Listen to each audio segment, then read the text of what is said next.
Jamás en la historia republicana contemporánea hubo un presidente que nos invitara tanto a sentir orgullo por lo nuestro. Y eso es realmente valioso, pero también es un desafío permanente. Y ese desafío permanente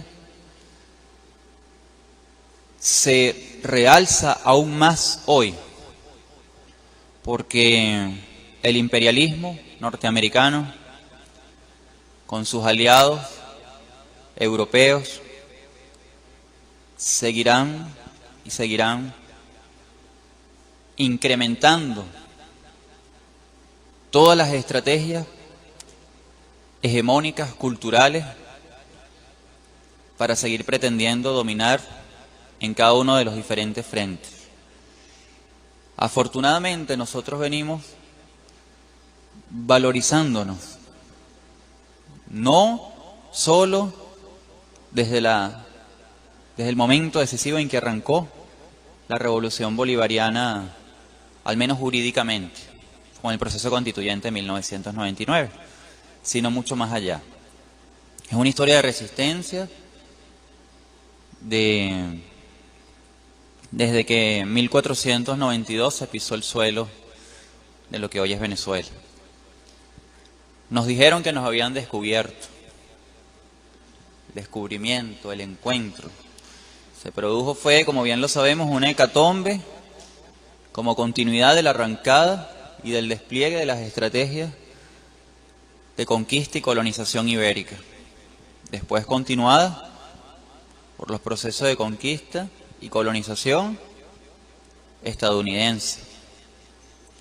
Hablamos de eurocentrismo, Europa como centro, y nos dijeron que Grecia era la cuna de la civilización. Y nunca nos habían dicho, y nunca nos recordaron, que hay muchas cunas, que hay muchas trincheras de arranque de civilizaciones múltiples y diversas, y que hay muchos procesos. Entonces, desde allí, valorar el pensamiento de Hugo Chávez. Un pensamiento que se fue forjando siempre desde la acción. Lo que nosotros decimos, un intelectual orgánico, una categoría de Gramsci. Pero también hablemos de varios conceptos claves para ir entendiendo este gran legado que nos dejó el comandante.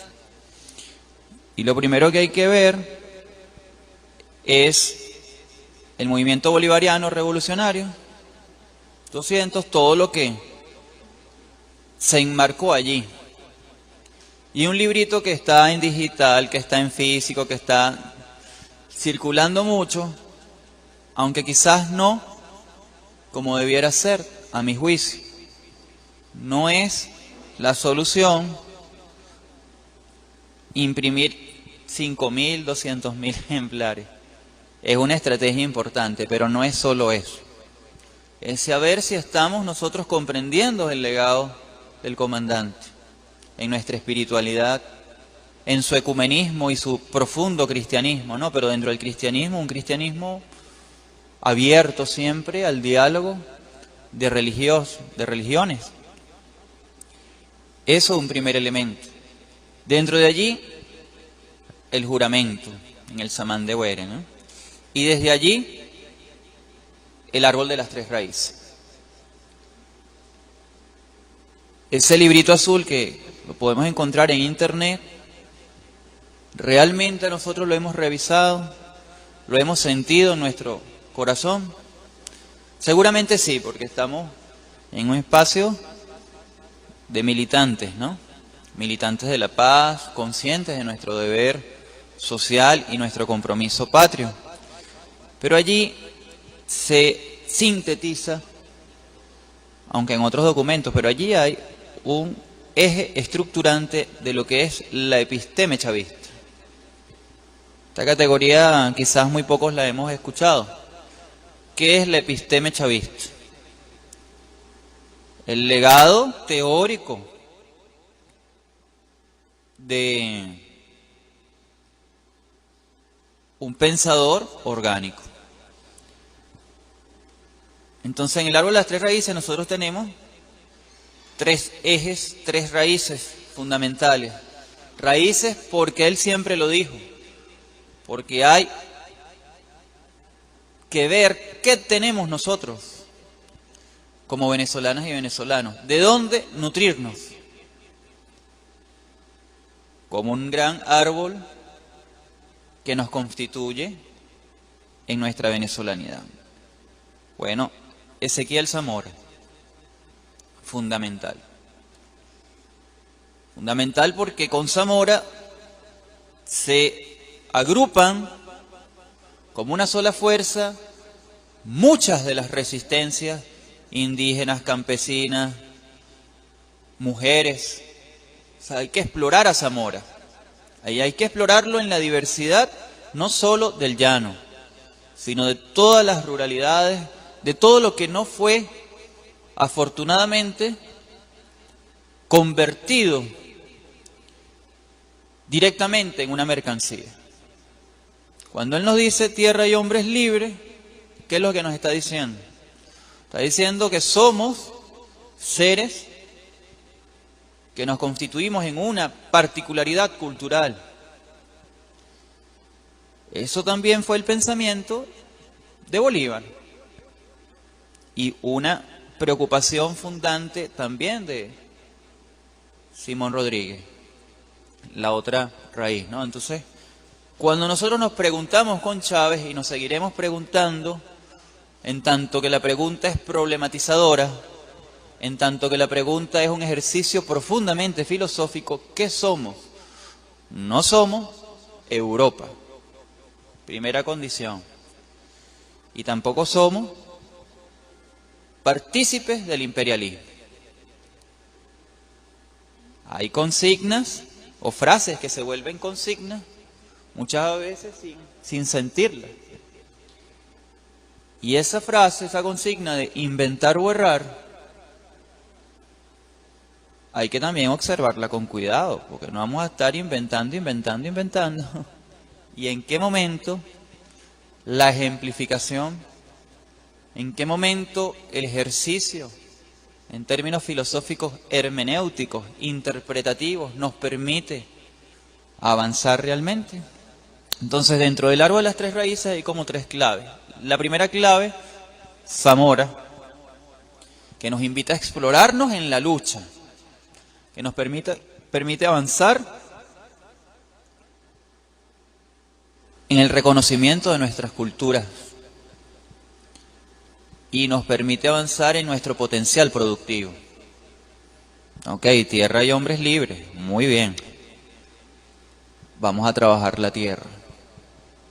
No lo veamos como consigna. Y sobre todo ahora, en este momento. Chávez fue un visionario, un soñador, igual que Bolívar, un segundo libertador, un segundo pensador orgánico. Entonces, pensar esa primera raíz es fundamental. La segunda es el ideal robinsoniano, el trabajo liberador, el trabajo del hacer, pero el hacer sintiendo que cada uno de nosotros puede producir, que cada uno de nosotros intelectualmente es creativo siempre. Simón Rodríguez, muchos años antes de Antonio Gramsci, nos estaba recordando que todos somos republicanos. La res pública, es decir, la cosa pública. La cosa no como fetiche, no como objeto, sino la particularidad del somos en el nosotros y nosotras, siempre con la perspectiva de género, que nos realizamos en comunidad. Y más adelante veremos a un Chávez que nos está invitando a la comuna. Ahorita voy a tocar ese punto. Y luego, la columna vertebral que nos unifica, Simón Bolívar. Él hablaba de un sistema. Cuando hablaba del árbol de las tres raíces, nos está hablando de un sistema articulado, un sistema que nos permite verlo en relación. Educación liberadora, pensamiento político y nuestra cultura. Siempre pensemos sistemáticamente, raigal, es decir, desde las raíces. Entonces quedamos con un primer documento del episteme chavista, de la sabiduría chavista, pensado en la lucha clandestina en un primer momento y después pensado en la lucha de un proyecto que fue la propuesta bolivariana. Primer documento donde vemos los primeros elementos de lo que va a ser el Proyecto Nacional Simón Bolívar y, más recientemente, la propuesta del comandante que nos dejó como el Plan de la Patria. Eso no es pensado azarosamente, no es porque se le ocurrió a Chávez, no es porque los camaradas le dieron algunas ideas y tal. No, hay una continuidad. Principalmente desde 1982 hasta nuestros días y seguimos nosotros continuándole. Hay un pensamiento orgánico, estructurado, finamente articulado en lo que es la episteme chavista. El chavismo ha sido una categoría difícil de comprender para los europeos, para los herederos de la razón unidimensional, como diría Marcuse, un filósofo. Ya por la década del 70, 80 empezamos a escuchar del hombre unidimensional. Chávez detona la unidimensionalidad, la implosiona. Por supuesto, con toda una serie de antecedentes filosóficos. Pero empieza a detonar reconociendo a estos tres primeros hombres, grandes pedagogos de nuestra historia patria. Es un ejercicio pocas veces visto en la historia de la humanidad. Implosionar el sistema dominante de las academias racistas, patriarcales, machistas, unidimensionales. Entonces lo primero que hay que caracterizar es a un Chávez que detonó la razón occidental. Y con eso, el mal denominado orden mundial. Hay un autor que se llama Todorov, que habla del desorden mundial en vez del orden mundial. Y Chávez está consciente de eso y nos dice, si hay que pensar un nuevo mapa mundial, ese mapa la encontramos siguiendo a Bolívar. Es la integración, pero no cualquier integración. No cualquier integración.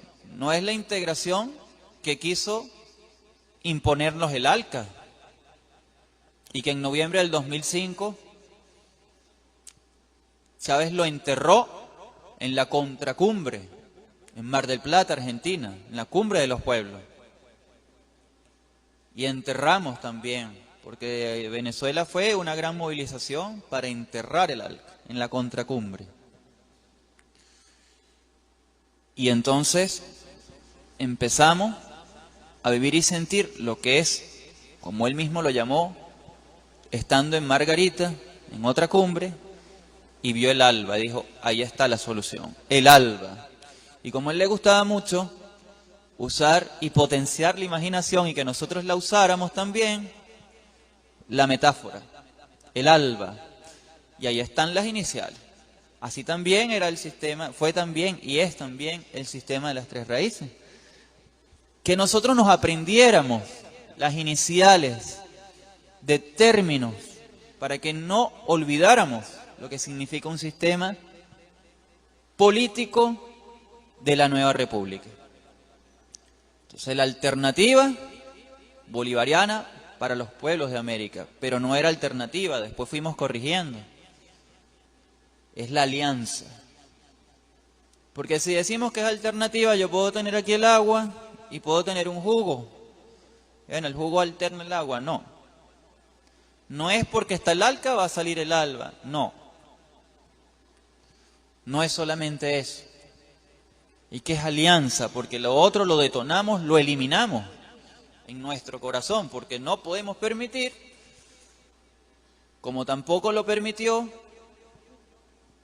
la Revolución Zapatista, el 1 de enero de 1994, cuando México incluso firmó un tratado económico con Estados Unidos, pero igual se alzaron y siguen resistiendo. Y entonces el subcomandante Marcos, con indígenas, con campesinos, llevan adelante todo un proceso de lucha y de lucha armada cuando era necesario, ¿no? Viendo ese ejemplo, viendo muchas otras revoluciones, la revolución cubana, por supuesto, la revolución sandinista, el movimiento de los sin tierra en Brasil y muchas otras que pudiéramos, la rebelión de Gaddafi, muchas otras que pudiéramos ir mencionando, empieza a agarrar más fuerza nuestra necesidad de implosionar el sistema dominante. Y enterramos el ALCA. Y fuimos enterrando el ALCA y fuimos viéndonos y fuimos encontrándonos. Eso fue en el 2005. Por eso no es accidental que Chávez invite a todos los pueblos del mundo a celebrar en enero del 2006 el Foro Social Mundial en Caracas. No es accidental. No es accidental que haga cantidades de giras por todo el mundo para acercarnos como un solo bloque. Porque el imperialismo tiene cantidades de bases militares repartidas por todo el mundo.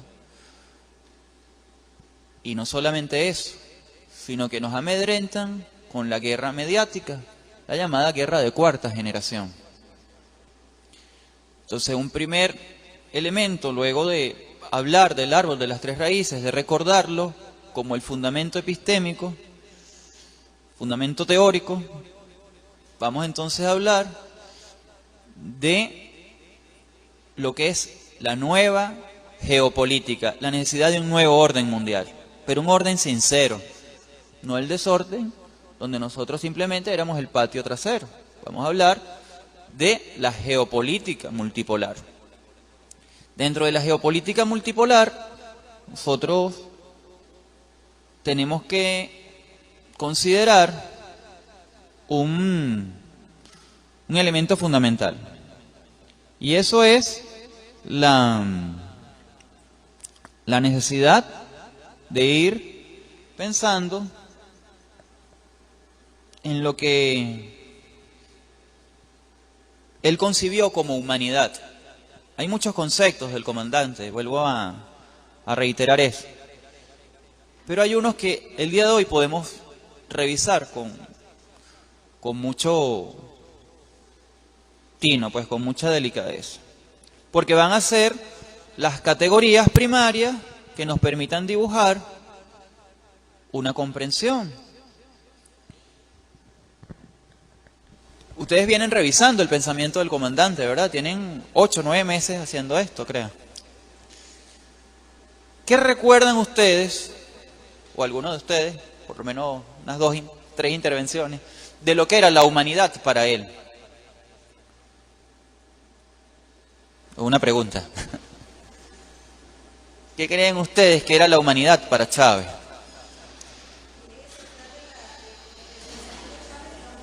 Ajá, el eje central, el pensamiento, ¿qué más?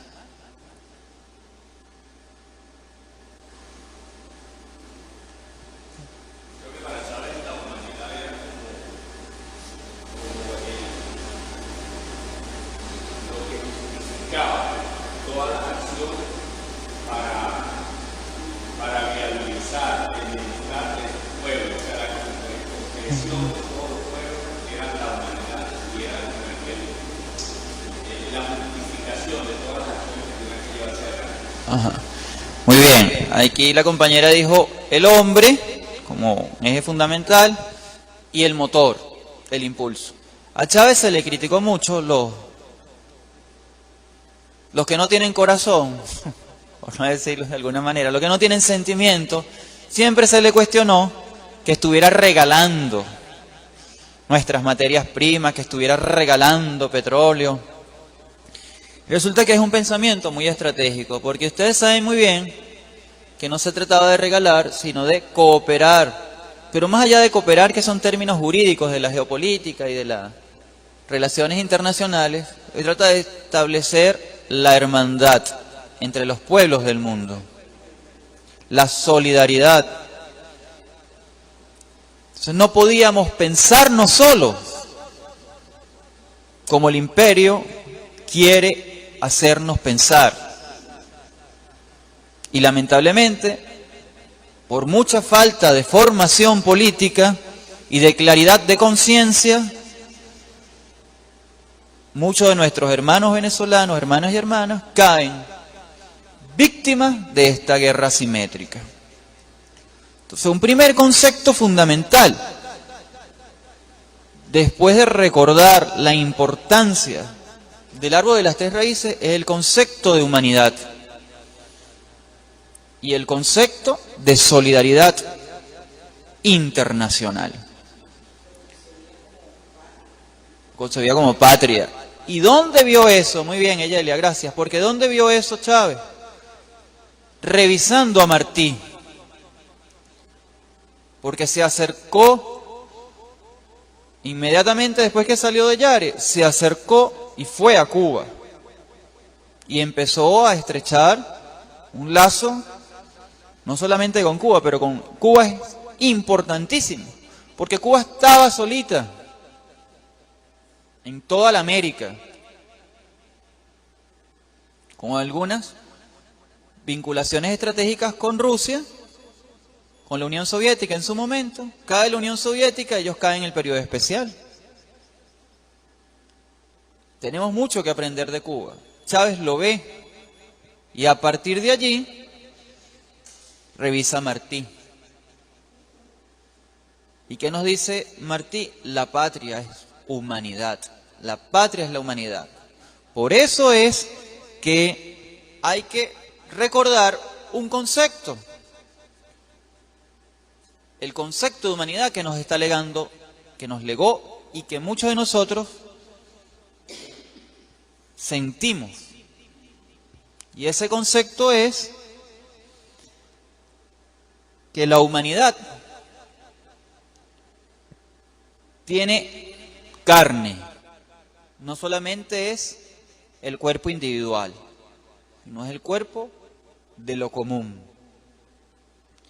Dice el comandante, la humanidad se trata de dividir en el día a día siendo alma y carne con lo humano, lo verdaderamente humano, vivir en lo humano, llenar el vacío o llenar los vacíos con sentimientos y acciones profundamente humanas, los valores del ser humano y el valor sublime, el amor, porque no hay otro valor supremo o superior al amor.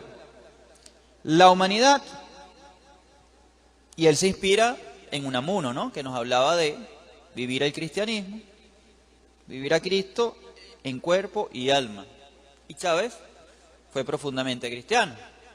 Pero más allá de eso, la categoría de humanidad nos invita entonces a profundizar en otras.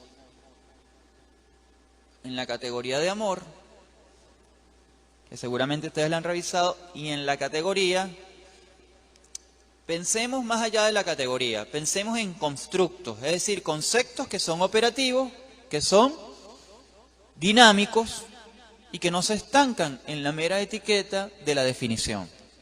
Pensemos la humanidad en función de una conciencia permanente.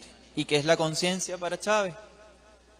La conciencia para Chávez es el conocimiento, el aprendizaje permanente. Es robinsoniano, es muy robinsoniano. pero ese conocimiento no es útil, no nos sirve de nada, si no es un conocimiento fundado en el amor. Fundado en el amor. Si tenemos una categoría, ¿verdad?, que ya vamos a hablar de constructo, un concepto dinámico. Un constructo como humanidad y un constructo como conciencia. Vamos apuntando allí porque solo viendo objetivamente en la profundidad de cada palabra lo que nos fue legando el comandante. Humanidad, conciencia. Conciencia que funciona desde el amor. ¿Y a dónde va ese amor? Que está entonces palpitante en la acción política, en la praxis. ¿A dónde va? Primero que nada, a la historia. Muchas de las críticas que nos hacen nuestros adversarios es que recordamos mucho a Bolívar. Claro que hay que recordar mucho a Bolívar. Y hoy nos dicen, es que ustedes no dejan de nombrar a Chávez, y se lo criticaron. Y se lo criticaron al presidente Maduro. ¿Por qué tanto Chávez? Sí, hay que seguir. Más bien yo pienso que no hemos explorado lo suficiente a nuestro gran maestro como fue Hugo Chávez. No lo hemos explorado. Hugo Chávez tiene que estar en el currículum, siempre, desde inicial hasta la universidad. Yo felicito la iniciativa de algunas universidades que ya están creando las cátedras libres. Pero no es solamente eso, es que debe transversalizar, así como nosotros decimos que la interculturalidad debe transversalizar, y de eso vamos a hablar dentro de poco. Debemos pensar a Chávez, y que la consigna, yo soy Chávez, se pueda sentir. Entonces, vamos a la historia. Tenemos que seguir revisando a Bolívar. Todavía hoy, lastimosamente, es una autocrítica. Bolívar, Simón Rodríguez y Manuelita, todavía hoy, a pesar de todo el esfuerzo del comandante y todos los que le continuamos siguiendo su trayectoria, se conoce poco. Se conoce muy poco. Pero si nosotros queremos ser soberanos en toda la amplitud del término, tenemos que revisar nuestras raíces. Y él lo dijo, las raíces. Por eso es que hay que ser profundamente radicales. ¿Y dónde van a estar nuestras raíces? ¿Dónde están nuestras raíces? En Grecia, bueno, ahí hay un legado, eso no podemos evitarlo. Hay una herencia ibérica, no podemos evitarlo. Pero antes de Iberia hay una realidad, y es el pensamiento y la sabiduría y la espiritualidad africana. Y nos dijo el comandante, todos somos África. Todas y todos. Un primer condicionante, recordar, sentir, conocer y reconocer la herencia africana. Sentirnos orgullosos de que somos afrovenezolanos, más allá del color de piel. Porque somos profundamente racistas. Son profundamente racistas, pero no lo vemos. No lo vemos. Y Chávez nos recordó eso. ¿Qué hizo? ¿Dónde fue a buscar esa nueva geopolítica? ¿Con quién la construyó? Con una relación sur-sur.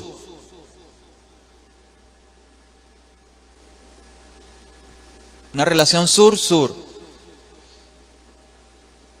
Podemos seguir viendo al norte, no hay problema.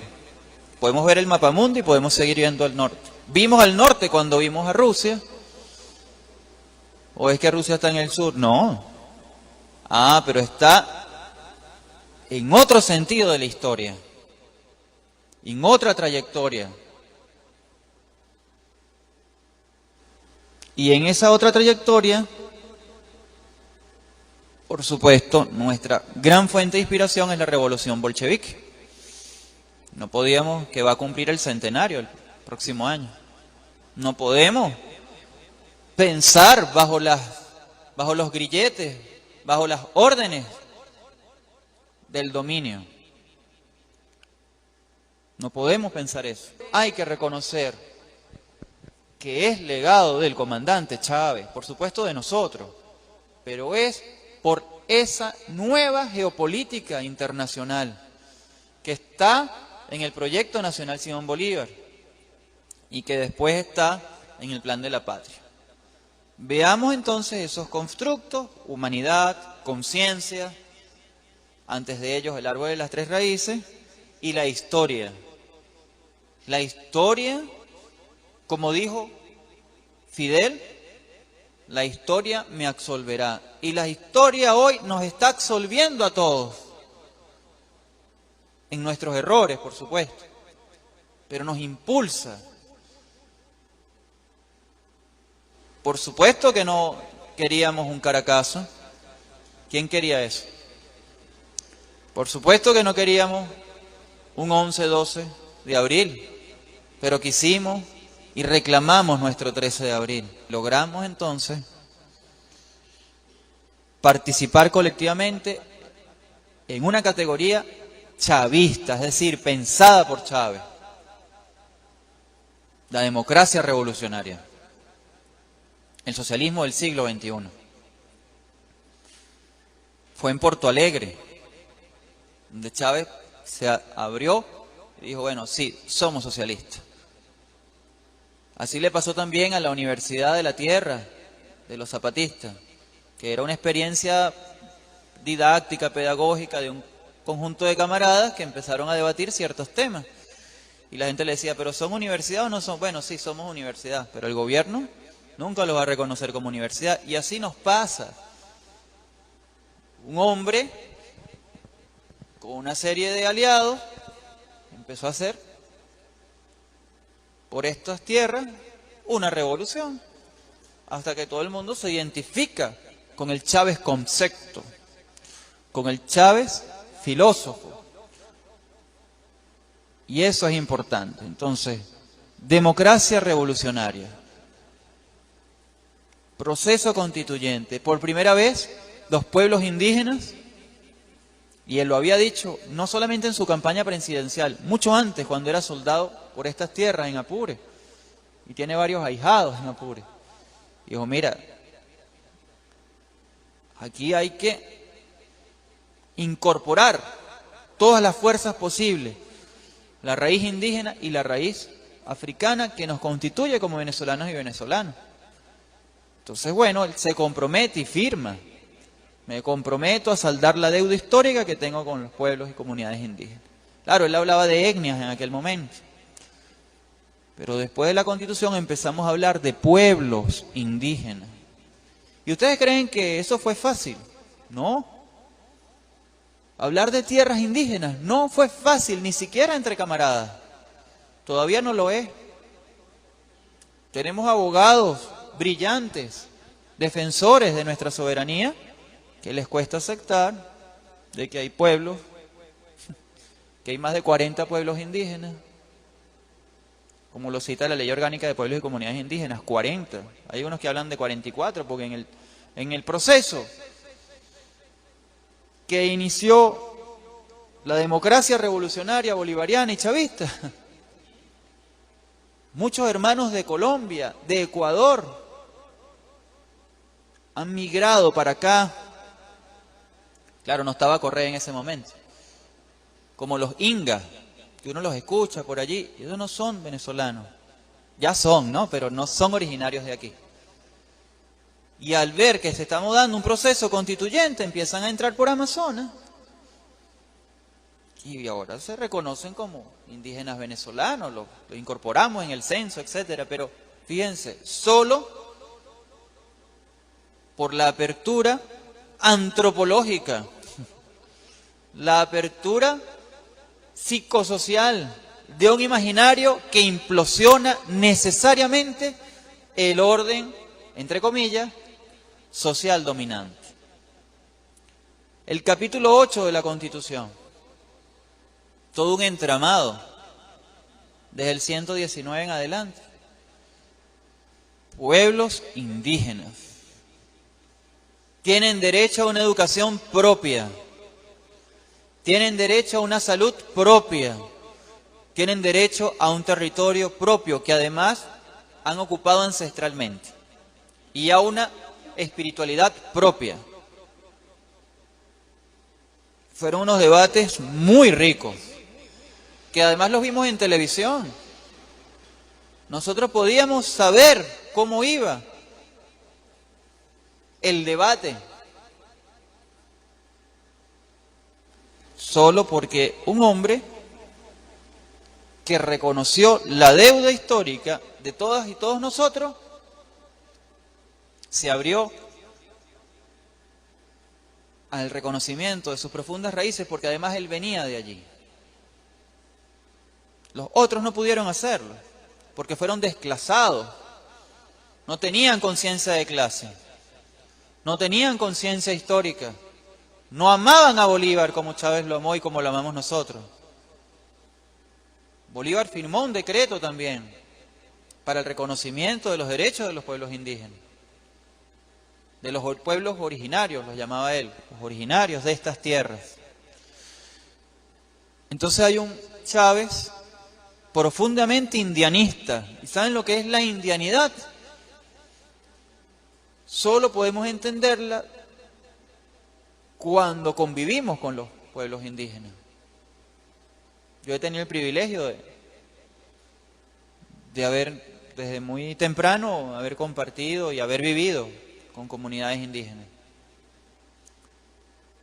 Y cuando uno ve, hablamos de comunidades indígenas que viven en su territorio originario, que otra cosa sería la dinámica de la ciudad. Cuando yo estuve con los Pumé, con los Cuivas, donde conocí a uno de los ahijados del comandante, es otra cosa. Y hay que ver lo que puede sentir un soldado alejado de su familia, casi en plena frontera, que se pone a hablar y a conocer la historia de estos pueblos. Hay que ver eso, porque no es un día, un mes que uno pudiera haber estado, no, a veces un año. Y entonces vemos lo difícil de la vida de frontera, lo difícil de la vida de nuestros camaradas indígenas. Entonces, cuando hablamos de indianidad, es hablar de la filosofía originaria. Y Chávez trató de incorporarlo lo más que pudo en distintos planes, que es toda una continuidad, pero en las distintas etapas de la planificación estratégica del Estado. ¿Qué nos está diciendo? Nos está diciendo que el Estado o es multicultural o no es Estado. Teníamos dos vías, o la vía armada, que también la vivimos y la vivió en carne propia la compañera María León, de la insurrección, o teníamos la vía democrática. Bueno, surge el 4 de febrero, surge toda la implosión dentro de la fuerza armada, dentro del ejército, pasa el 4 de febrero, pasa el 27 de noviembre, pero nos lo dice él. Esto era inevitable porque sufriendo el Caracazo, viendo a sus propios compañeros de armas haber protagonizado lo que pasaron, aquí vamos a una implosión más grande. Y finalmente, bueno, después del 94 que sale de Yare, adopta la democracia revolucionaria como una vía posible. sabía que no era difícil, que no era fácil, más bien era muy difícil. Y aquí estamos, plena democracia revolucionaria, con una asamblea que ustedes saben cómo está, pero en el reconocimiento de que es un Estado de derecho y de justicia pluricultural o multicultural, ¿no? Pues esos términos podemos aclararlos un poquito más adelante, pero allí está un reconocimiento a la indianidad, a la filosofía, a la espiritualidad indígena. Y dentro de eso, la necesidad de una geopolítica, tanto al interno del suelo patrio, como fuera de ella. Porque no podemos olvidar el Congreso Anfictiónico de Panamá. No es el panamericanismo, cuidado con eso. No es la doctrina Monroe. No, es el pensamiento y la filosofía abierta a la pluralidad de saberes y haceres que constituyen nuestro gran territorio que bien podemos denominar matria. ¿Saben lo que es la matria? Es la madre tierra, con el reconocimiento de los movimientos de lucha feminista. Entonces, además del proceso constituyente, donde están nuestros pueblos indígenas, donde nuestros hermanos y hermanas con militancia afro todavía no están conformes, y estamos conscientes de eso, porque no sale la palabra afro-venezolana por allí. Entonces, bueno, pero si uno empieza a ver, sí, bueno, puede darse una reforma constitucional, no hay problema, se puede hacer eso, para que queden más explícitos, ¿no? Pero más allá de eso, sí está una diversidad que se reconoce. Por si fuera poco, un poquito más adelante, Chávez lanza la reforma, consciente de que necesitábamos un nuevo ordenamiento jurídico. Los estados, tal como están y siguen estando ahorita, son dicotómicos. Entonces, tenemos una administración, Barinas, Apure, Anzoátegui, que todavía sigue un ordenamiento que no descansa entre los anhelos de las mayorías. Por eso Chávez dice, tenemos que tener una nueva geometría del poder. Y lanzamos, entre muchas otras artículos, ¿no?, que queríamos reformar o agregar. 69, votamos por 69 artículos. Y bueno, lamentablemente, ese primer intento lo perdimos. Fue la primera derrota electoral que tuvimos. La única que tuvimos con el comandante. La única. Pero, dentro de ese entramado, hay unas iniciativas que no podemos olvidar. Y la iniciativa de los consejos presidenciales. Fue Chávez, jamás se había visto eso. Y los consejos presidenciales tienen muchas anécdotas y tienen muchos legados, ¿no? Pero hay uno en particular donde estuvo el profesor Adán Chávez, que fue el Consejo Presidencial Moral y Luces. ¿Se acuerdan? Yo traje la intervención del comandante.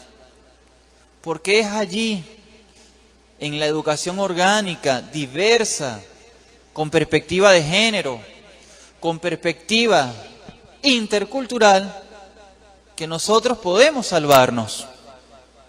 Y se lo digo con toda la honestidad, que podemos salvarnos. Entonces, el tercer motor, moral y luces, educación con valores socialistas.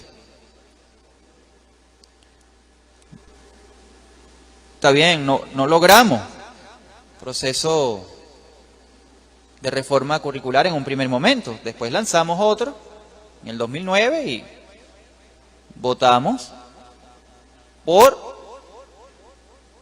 la posibilidad de que sean reelegidos los cargos de elección popular, en redundancia. O sea, nosotros logramos eso. Sin eso, el plan de la patria no hubiese podido ser. ¿Y saben por qué, no? Porque sin la propuesta del comandante, imagínense, si Chávez no hubiese podido ser reelegido, y éramos un poquito atrasados en lo que respecta a nuestra línea. Entonces, tercer motor, moral y luces. Importantísimo recordar que todo también en este pensamiento estratégico iba ordenado, y va hilado finamente.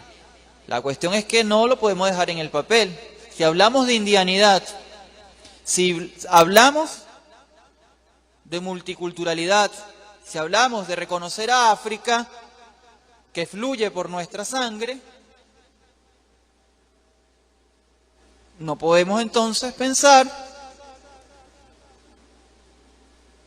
en una educación socialista. Dice el comandante, inspirándose en Simón Rodríguez, ¿no? Robinson. Inspirándonos en ese profundo pensar socialista y de muchos otros pensadores, maestros en el saber del pueblo venezolano. Maestros en el saber del pueblo venezolano. Un saber innato, ancestral de nuestros aborígenes, es que he propuesto que lancemos esta gran campaña, la campaña de Moral y Luz, con todo el corazón en la mano. Cuando hablamos de educación liberadora en cada una de nuestras trincheras, estamos viviendo el tercer motor, Moral y Luces, y uno tiene que recordárselo a los opositores de la patria, a los que no quieren a la madre patria, bien por desconocimiento, bien porque son cómplices de su bolsillo más que de su corazón.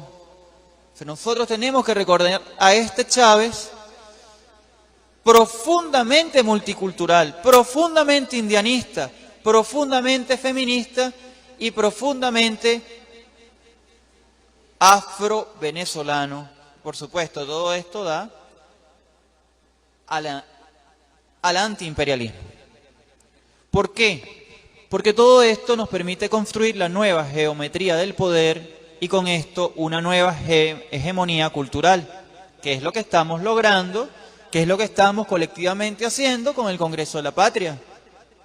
Pero hay que recordarle al enemigo, y lo hablo aquí con toda la honestidad, hay que recordarle al enemigo que sí tenemos un proyecto, porque no se trata de Nicolás Maduro en este momento, no se trataba de Chávez en su momento, es de un pueblo que despertó para hacernos libres. Y nosotros somos pueblo. Cuando hablamos a veces del pueblo, del ministerio, del gobierno, entonces nos ponemos así como, allá está el Estado. Y no, nosotros somos el Estado porque nos reconocemos como democracia revolucionaria. No es socialdemocracia, no es cualquier democracia. Es democracia revolucionaria. Y él decía que el 2007 iba a ser el año de la educación moral y luces en todos los lugares, en todos los espacios, en todos los momentos. Pido que todos nos sumemos a esta gran campaña como tercer motor para darle combustible de alto octanaje a la revolución. Hermosas sus metáforas, hermosísimas. Y yo creo que cuando, y pienso y lo siento así, cuando nosotros valoramos este pensamiento que arranca teóricamente con el árbol de las tres raíces, tenemos que recordar el tercer motor. Tenemos que recordar lo que significó en nuestra geopolítica, en nuestra diversidad, lo que es el pensamiento de nuestra América, tal y como tituló Martí su ensayo. Tenemos que recordar qué significaba esa frase que tanto nos repitió el comandante de Tupac Katari. Volveré y seré millones. ¿Por qué lo recordaba tanto? ¿Por qué? Porque somos Tupac Katari. Porque somos aborígenes. Porque nacimos aquí. Y no nos pueden venir con cuentos de que porque no tengamos el color un poquito más oscuro o los ojitos un poquito más o menos achinaditos, no somos aborígenes. Por favor. Es algo absurdo. Somos venezolanos solo si nos reconocemos más allá de nuestra morfología. Políticamente somos Tupac Katari. Políticamente somos Mandela. Políticamente somos la cantidad de africanas y africanos que vinieron forzadamente, traficados por portugueses, holandeses,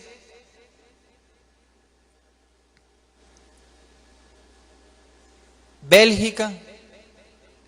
En Bélgica ahorita hay un museo de la esclavitud para recordarse a sí misma el pecado que cometió cuando le cortaban las manos a los niños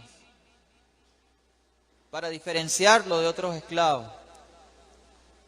El hombre cosa lo implosionó Chávez. El hombre no es mercancía, nos dijo Marx. Por eso Chávez necesariamente tenía que acudir a Marx, tenía que acudir a Lenin, tenía que acudir más tardecita ya a István Mesarov. ¿Por qué? Porque está consciente de que no somos mercancía, de que no podemos ser un engranaje más del sistema capitalista. Por eso somos Guaycaipuro, o Guaycaipurú, hombre jefe de la selva, sería la traducción. ¿Por qué? Porque Guaycaipuro fue resistencia permanente. Y así como él, José Leonardo Chirino, que el martes va a cumplir 221 años de la insurrección, de la rebelión. La primera rebelión que reconoció a los indígenas siendo rebelión de esclavos africanos, de esclavizados. No nacimos esclavos, fuimos esclavizados. Antes, en nuestra historia patria, esto era silencio absoluto. Celebramos con orgullo la rebelión del afrovenezolano Rey Miguel de Buría. Lo acabamos de celebrar. Y los vive celebrando ya, tiene 8 años ya celebrando el Ministerio de Educación en el estado de Yaracuy. La rebelión del Rey Miguel. Fue tan extraordinario esto que incluso nos recordaba la profesora María León, incluso fundó su reinado también reconociendo indígenas y tenía hasta un sacerdote. Es una cosa que lo cuenta María y ojalá que lo recuerde porque es una cosa que uno se hace grande en eso. Y así muchas otras. Andresote. Conocemos esa historia muy poco. Y en las escuelas todavía nos falta. Por eso yo pido esta oportunidad para que nos trabajemos conjuntamente en fortalecer un currículo desde nuestras raíces. Con Guaycaipuro, la reivindicación de llevar simbólicamente sus restos al Panteón. El Panteón Nacional fue creado para blancos. Uslar Pietri se cansó de decirlo. Que los negros y los indios hagan su panteón por allá. Nosotros, con Chávez, metimos a Guaycaipuro. Y continuamos el reconocimiento de nuestras herencias, metiendo el año pasado a Pedro Camejo, nuestro negro primero. Y no solamente eso, sino que seguimos y llevamos a Juana Ramírez la Avanzadora. Y el martes está todo planificado, ¿ya? 99% de garantía de que vamos a llevar los restos reales, no simbólicos, sus propios huesos de Reverón y César Rengifo. Ajá. Entonces se paga mejor. Sí, entonces, esto es solo por un hombre. Y esto es solo por un pueblo que lo acompaña todavía. Y lo seguiremos acompañando. Fue algo digno. Entonces, dentro de la pedagogía chavista, dentro del pensamiento político, no solamente era simbólico, que también es un símbolo, por supuesto, algo que condensa espiritualidades, que condensa valores. Eso es el símbolo. Uno ve un símbolo, uno ve la cruz ahorita de mayo, son un símbolo que reúne espiritualidad, que reúne creencias, que reúne nuestra afrovenezolanidad, que reúne historia, memoria colectiva y transforma la psiquis, el pensamiento. Pero no solamente eso es también transformar el corazón, como lo dicen los sabios indígenas y un sabio inuit, que también estuvieron aquí en un encuentro, por cierto. Hay que recordar eso, ahorita les voy a hablar de ese encuentro, pero ¿cómo estoy de tiempo? Llevo 1 hora, tengo como 1 hora y media, ¿no? ¿Un ratico más? Ok. Sí, sí. Y todos queremos escuchar a María León. Pero fíjense, no solamente es un símbolo. Primero sabemos que no es fetiche, no es algo que uno adora y ya, no. Y no es mercancía. No es porque estamos en la obligación. Sí, estamos en la obligación, pero no es algo obligatorio.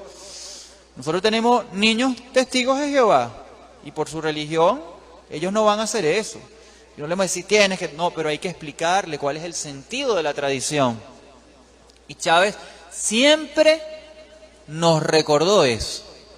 Solo la tradición forja el espíritu de la nacionalidad. Sin tradiciones no somos nada. ¿O es que vamos a seguir tolerando que algunos locales, algunos establecimientos hablen de Halloween? Totalmente distorsionado de nuestras raíces. Pero no solamente eso. El gobierno estadounidense distorsionó el sentido de Halloween, que era una manifestación religiosa de los campesinos de la Europa del Norte. Entonces no tienen ni remotamente idea de lo que es tener una calabaza, es decir, una auyama. Entonces vemos esto, si nosotros comprendemos desde la interculturalidad lo que significó eso, nosotros podemos saber cómo poder llegarle a estos distintos camaradas, compatriotas, que por su religión no pueden, de alguna manera, participar en otros rituales. Pero resulta que esto es profundamente chavista. O sea, esto es un ejercicio crítico del pensamiento crítico. Por eso nunca se cansó de decirnos que antes de la explotación del carbón como materia prima, antes de eso están los indígenas. Y él se pronunció cuando él conoció la realidad yucpa y vio lo que podía ser el desastre de una explotación masiva del carbón. Dijo, no, ante los indígenas y el carbón me quedo con los indígenas. Lo dijo y hay que recordarlo, porque uno de sus legados es entender la sintonía entre la ecología crítica como pensamiento orgánico y la sabiduría de nuestros pueblos, especialmente aborígenes y africanos. Entonces hay un Chávez ambientalista, que además lo toma también de Bolívar. Hay un Chávez ambientalista. Y por eso entonces fue trabajándose en la idea no solamente de una ley orgánica de pueblos y comunidades indígenas, sino también en un ministerio indígena, que tiene muchas deficiencias, sí. En lo personal considero que los ministerios son estructuras verticales, profundamente fálicas. ¿Saben lo que significa eso? Profundamente patriarcales. Toda verticalidad está condenada al fracaso. Todo proceso histórico, y hay muchos autores que podemos hablar, Robert Michels, por ejemplo, podemos seguir compartiendo autores. No quiero mencionarle autores porque si no me voy a desviar del pensamiento que cultivó en nosotros el comandante. Entonces, pero hay un ministerio. ¿Qué hizo? ¿Cómo se ordenó el ministerio con Nicia Maldonado a la cabeza? Empezar a pensar una estructura lo más cercana a la horizontalidad, y lo pueden ver en internet, como, bueno, por regiones y tal, hay toda una nueva geometría del poder. Después del golpe, bueno, cuando vimos todo eso, bueno, hay que pensar en otras estrategias. Y se fue abonando un terreno para responder esa ofensiva. Y es el de la hegemonía, la nueva hegemonía del poder, la nueva hegemonía cultural.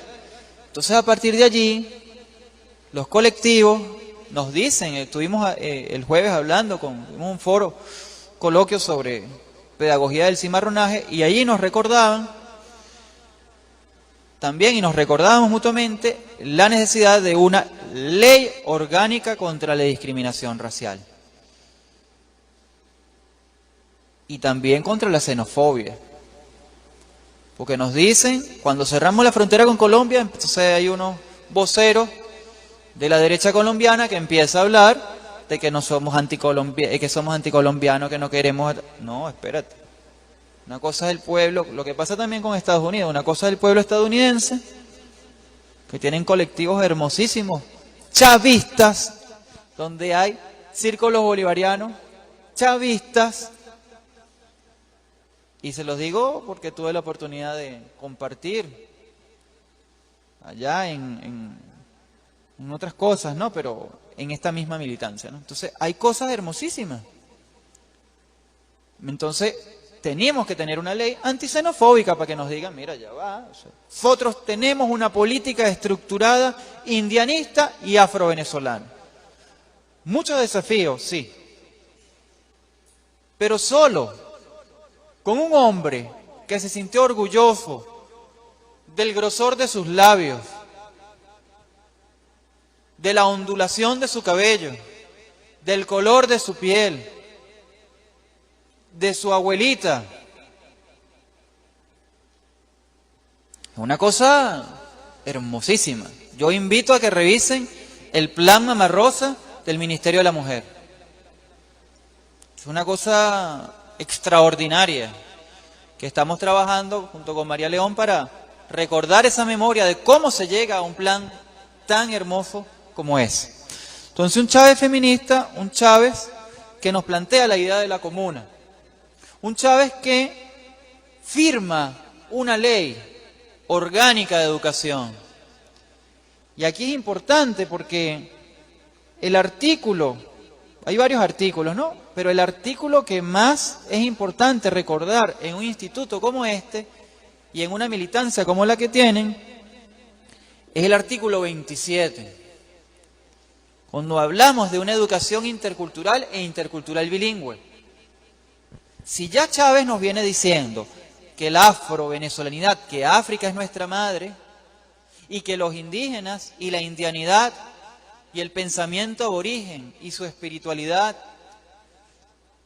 que vemos en cultos tan complejos y tan interesantes como María Leonza, por ejemplo, o que vemos en prácticas religiosas llamada también santería, pero es una religiosidad yoruba, que no hay que tenerle asco cuando una compañera o un compañero está vestido blanco porque se está haciendo el yaboré, es decir, que está iniciándose de la misma manera como nosotros los que estamos en la iglesia, los que fuimos bautizados en la iglesia católica, pero somos profundamente cristianos, del cristianismo primitivo, del cristianismo de la solidaridad, es igual, o sea, no hay que ver con asco. Y Chávez, por eso, cuando estaba enfermo, y ustedes lo vivieron aquí más que uno que no estaba en este estado, eran cantos ecuménicos, evangélicos, testigos de Jehová, todo. ¿Por qué? Porque Él nos une, nos condensa en su espíritu. Entonces, el sistema educativo debe crear las condiciones para que todo esto comulgue como lo hizo Chávez en vida. Lo va a seguir haciendo en su espiritualidad, en su latencia, solo si nosotros nos abrimos a comprender el alcance de nuestra fuerza creadora, de nuestra espiritualidad creadora, siguiendo a Robinson, siguiendo a Aquiles Nazoa, siguiendo a nuestros cultores.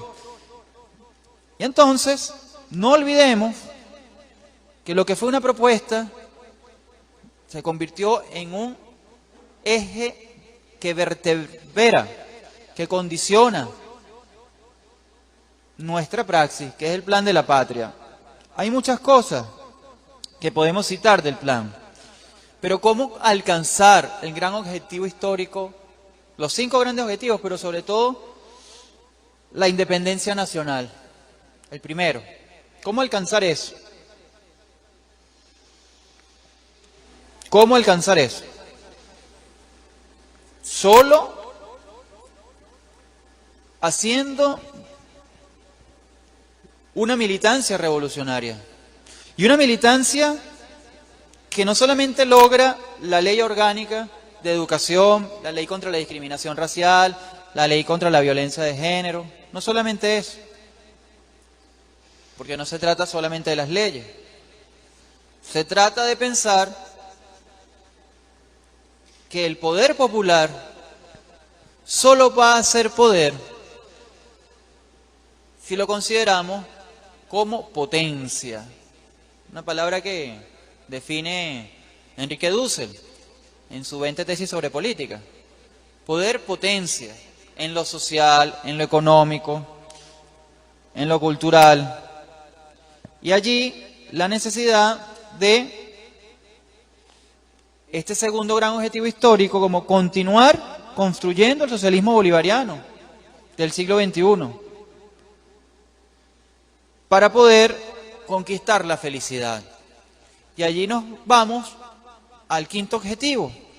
El quinto objetivo se nos presenta como un dilema que es muy, digamos, muy complejo como todo dilema, en lo que significa pensar en términos ambientalistas un Chávez que denuncia que no nos pensemos el medio ambiente. No, pensémonos dentro del ambiente. Pensémonos que somos hacedores de naturaleza.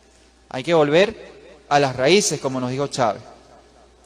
El concepto de espacio y tiempo, la geografía y la historia, son conceptos clave, conceptos epistémicos, fundamentales. Es decir, cuando digo episteme, digo exploración de el saber. Pocas palabras es eso. Viene la palabra de los griegos, heredando a los griegos. Pero entonces también Evo Morales nos habló del summa causae, que es la necesidad de vivir bien, de vivir saludable. Y solo es con la sintonía del pensamiento estratégico de nuestro comandante, cuando empezamos a ver y entonces logra. ¿O ustedes creen que solamente de manera aislada las victorias de la pólvora que encendió Chávez por toda América Latina fue así de la nada? No. Chávez encendió junto con nosotros, porque era el ejemplo que estábamos dando al mundo. No lo olvidemos. al ser ejemplo, somos objetivo de primera línea del imperialismo. Y fue una cadena, pero fue Chávez acercándose a Cuba, pensando el ALBA y pensando todo lo que vino después. Si Chávez se hubiese quedado, como pretendían algunos, dentro de nuestra geografía, diciéndole amén al comercio de petróleo, no estuviéramos aquí. Entonces un Chávez que es afro-venezolano, un Chávez que nos pensó como humanidad. Entonces cuando Chávez en su último mensaje nos hablaba de la unidad, es que el socialismo del siglo XXI tiene que beber de las sintonías y de las espiritualidades que él pudo sentir y ver cuando nos hablaba de su gira. Y estuve con fulanito, en todos estos mensajes que uno puede ver aquí, puede ir narrando y mostrando. Estuve en Qatar, estuve en Inglaterra, ¿se acuerdan el convenio con una alcaldía de allá, no? En Londres. Estuve que los afroamericanos en el sur de Estados Unidos se estaban muriendo de frío, entonces les dábamos una calefacción porque ningún presidente de ellos lo hizo. Y lo podíamos hacer porque están allí nuestra Chico y otra serie de convenios, pues. Fue un abofetear al imperio. Y cuando dijo en la ONU, aquí huele a azufre, y la belleza de sus palabras, no porque hablara del innombrable, del diablo, etcétera, y que podemos seguir agregando otras categorías epistémicas de pensamiento surgidas de la praxis. La lucha, indetenible. La batalla, indetenible. Por eso hay que recordar su último mensaje después del Plan de la Patria.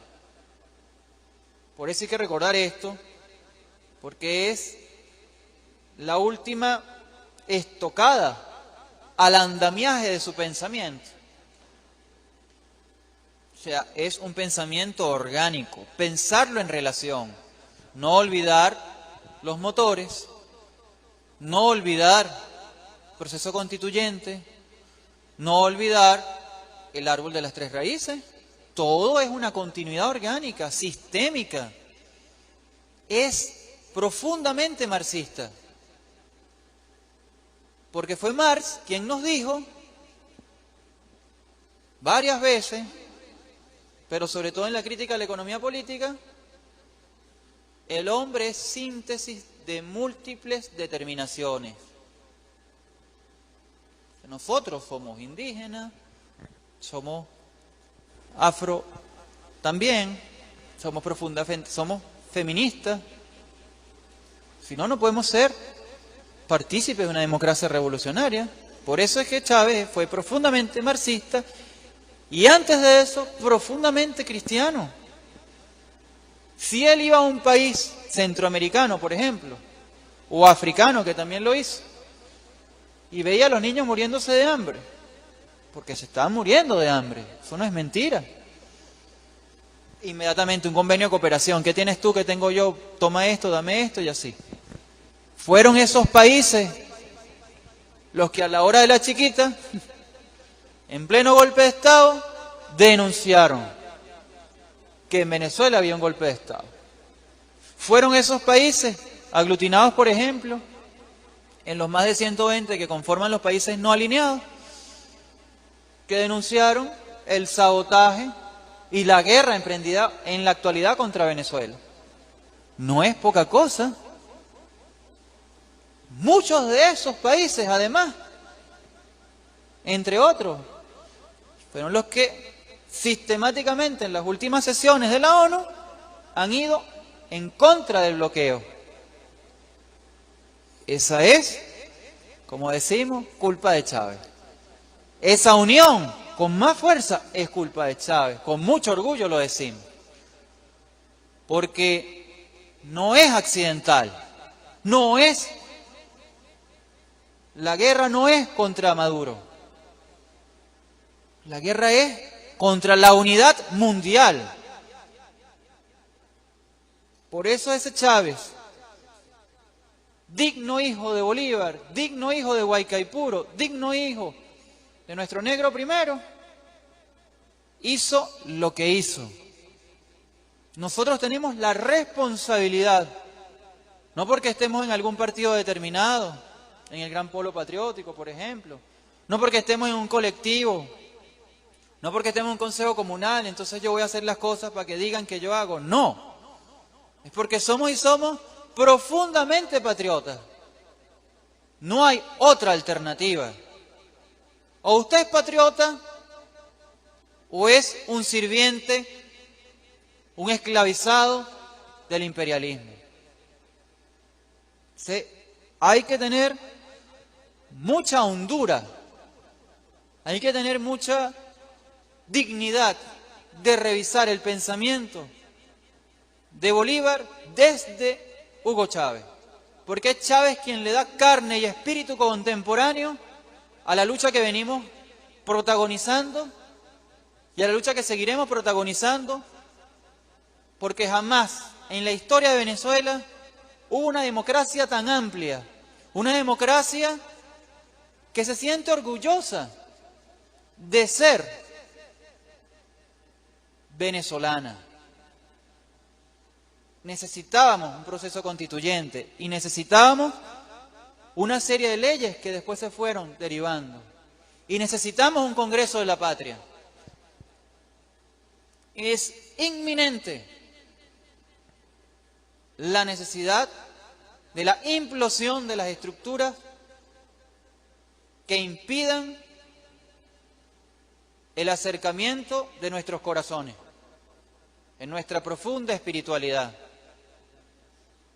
Por eso tenemos que seguir denunciando diariamente cualquier sabotaje que hagan estos señores que están en la Asamblea, que además son xenófobos, racistas, homofóbicos, etcétera, etcétera. Todos los males por los cuales nosotros combatimos. Tenemos que nosotros denunciar en cada rincón cualquier desvío del marco constitucional. Lo hicimos en abril del 2002. Sin lanzar ningún tiro, por supuesto. Hubo una defensa, eso no es mentira. Hubo una defensa. Después que reconstruimos las grabaciones, vimos de dónde salían y hacia dónde iban los tiros. Eso no es mentira, pero sin esos compañeros allí no hubo defensa, no podía haber defensa de Miraflores. Entonces, vamos a ir cerrando para darle las palabras a María con esto que nos recuerda a Chávez, recordando a Nietzsche, pero también al Che Guevara, del hombre nuevo, de la mujer nueva, que es lo que estamos labrando aquí, ¿no? Porque si no, no tiene sentido encontrarnos. Es una nueva humanidad la que estamos pariendo, como dijo Ali Primera. Es una humanidad que se siente orgullosa de ser chavista, de ser reginfiana, por ejemplo, César Reginfe, la venezolanidad. Estamos orgullosos de descolonizarnos, de acercarnos cada vez que podamos a nuestra madre África, de acercarnos lo más que podamos al legado de Urquía, Guaycaipuro, Caricuao, Tamanaco. Dice el comandante, seamos revolucionarios verdaderos y seremos profundamente humanos. Seamos crísticos y seremos profundamente humanos.